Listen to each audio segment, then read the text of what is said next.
اب میں یہ دیکھتی ہوں یہ جو جماعت صحابہ ہے، یہ جو کمپینینز ہیں آف دی ہولی پروفٹ صلی اللہ علیہ وآلہ وسلم، ان میں ہمیں یعنی یہ مطیع ہیں، ہمہ وقت فرما برداری کرتے ہیں حضور جان عالم کی، اور یہ جو درجہ ہے، یہ جو ان کے اندر محبت ہے اور مودت ہے، جو اطاعت ہے، یہ ہمیں درجہ اتم پہ نظر آتی ہے. کیا فرمائیں گی؟ بہت شکریہ ندا. بسم اللہ الرحمن الرحیم. داماد بھی ہیں اور یار بھی ہیں، کیا شان ہے عثمان کی.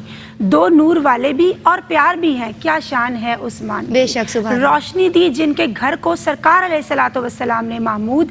بے مثل گل ہیں، گلزار بھی ہیں، کیا شان ہے عثمان بے کی. شک. آج اسلامک ہسٹری کی جن عظیم المرتبت اور مقدس ہستی پاک کو ان کی خدمت اقدس میں اپنی عقیدتوں اور محبتوں کا خراج پیش کرنے کی سعادت حاصل کر رہے ہیں، خلیفہ ثالث ذوالہجرتین ذوالنورین ذوالشہادتین سیدنا عثمان بن عفان رضی اللہ تعالیٰ عنہ. آپ وہ خوش بخت لکیسٹ صحابی رسول صلی اللہ علیہ وآلہ وسلم ہیں جن کے حوالہ عقد میں آقا علیہ الصلوۃ والسلام کی دو شہزادیاں یک بعد دیگر تشریف لاتی سبحان ہیں، اللہ. اور جن کے بارے میں آقا علیہ الصلوۃ والسلام نے بیعت رضوان کے موقع پر، جس کا ذکر ہمیں قرآن میں بھی ملتا ہے، آپ صلی اللہ علیہ وآلہ وسلم نے اپنے ہاتھ کو سیدنا عثمان بن عفان رضی اللہ تعالیٰ عنہ کا ہاتھ قرار دیا. اللہ. اور جن کے بارے میں آقا علیہ الصلوۃ والسلام نے فرمایا کہ اے اللہ تعالیٰ میں عثمان سے راضی ہوں، آپ بھی ان سے راضی ہو جائیے. اور جن کے بارے میں آقا علیہ الصلوۃ والسلام نے فرمایا کہ آپ دنیا اور آخرت میں میرے اچھے ساتھی ہیں. اور جو خطبہ جمعہ پڑھا جاتا ہے ندا، جامع القرآن کامل الحیاء والایقان، وہ بھی والایمان، ہاں کامل الحیاء والایمان،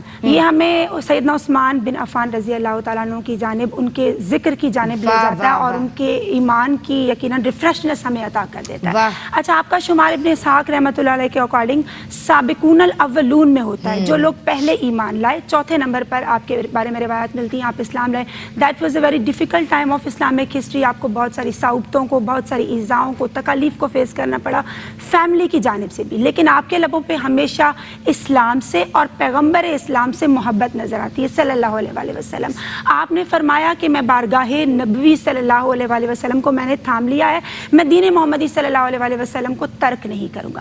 پھر ہم دیکھتے ہیں سن 2 ہجری میں جنگ بدر کا جو واقعہ پیش آتا ہے، تو آپ صلی اللہ علیہ وآلہ وسلم کی اتباع دیکھیے. آپ صلی اللہ علیہ وآلہ وسلم نے حکم ارشاد فرمایا کہ آپ اس میں شریک نہیں ہوں گے، کیونکہ سیدہ رقیہ رضی اللہ تعالیٰ عنہ اس وقت علیل تھی، ان کی تیمارداری کے لیے آپ صلی اللہ علیہ وآلہ وسلم نے جب آپ کو حکم ارشاد فرمایا، آپ اس میں شامل نہیں ہوتے ہیں، لیکن پھر بھی بدری صحابہ جو ہیں ان میں آپ کا شمار ہوتا ہے اور آپ کو مال غنیمت بھی عطا کیا گیا. پھر ہم دیکھتے ہیں 3 سن ہجری میں جنگ احد ہوتا ہے، 5 میں خندق ہوتا ہے، 6 میں صلح حدیبیہ ہوتا ہے، اسی طرح سے غزوہ تبوک ہے، اور 8 میں فتح مکہ ہوتا ہے، اور 9 میں غزوہ تبوک. تمام ہی غزوات میں ہر آن آپ آقا علیہ الصلوۃ والسلام کے ساتھ اپنی اسٹرانگ کنٹریبیوشنز کے ساتھ آپ کا شمار ہمیں نظر آتا ہے. پھر بیعت رضوان، یہ اسلامک ہسٹری کا بڑا روشن باب ہے، اور سیدنا عثمان بن عفان رضی اللہ تعالیٰ عنہ کا ستارہ ہمیں کتنا عروج پہ نظر آتا ہے کہ جب آپ کو بطور سفارتکار اہل مکہ کی جانب بھیجا جاتا ہے، آپ کا اثر و رسوخ ہے، وہ لوگ آپ کی بہت رسپیکٹ کرتے تھے. جب ان کو آفر کیا جاتا ہے کہ آپ تو طواف کر لیجئے، تو آپ بنو امیہ سے بھی دو تعلق ہے. ایگزیکٹلی. اور تاریخی جملہ آپ ارشاد فرماتے ہیں، اور آپ فرماتے ہیں جب تک میرے پیارے آقا علیہ الصلوۃ والسلام طواف نہیں کریں گے، میں بھی نہیں کروں گا.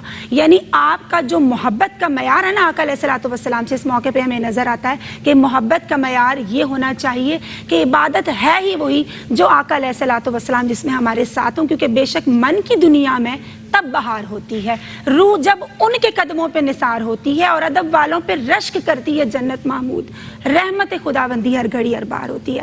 پھر ہم دیکھتے ہیں کہ بیعت رضوان کے موقع پر چونکہ اس کا ذکر ہمیں قرآن پاک میں ملتا ہے، ید اللہ فوق ایدیہم، کہ ان کے ہاتھوں پر اللہ رب العزت کا ہاتھ ہے. تو سیدنا عثمان بن عفان رضی اللہ تعالیٰ عنہ کے حوالے سے آقا علیہ الصلوۃ والسلام نے اپنا ایک دست مبارک اٹھایا اور فرمایا کہ یہ سیدنا عثمان بن عفان رضی اللہ تعالیٰ عنہ کا دست اقدس ہے. اور آپ نے اس حقیقت کو بھی آشکار کیا جو ان کی بیعت کے حوالے سے بات کی جاتی ہے، اور پہلے جو اس حوالے سے افواہ پھیلائی گئی کہ ان کا معاذ اللہ وہ شہید ان کو کر دیا گیا ہے، تو آپ نے اس حقیقت کو بھی ندا آشکار کیا کہ وہ زندہ سلامت ہیں، وہ خیریت سے، اور آقا علیہ الصلوۃ والسلام ان کی اس حالت سے باخبر ہیں.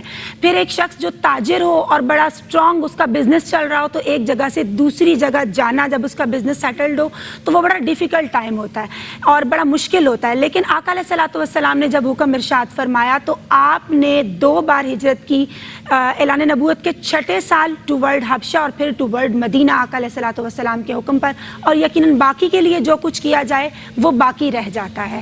تو پھر ہم یہ بھی دیکھتے ہیں کہ آپ کی جو محبت ہے، جو اتباع ہے آقا علیہ الصلوۃ والسلام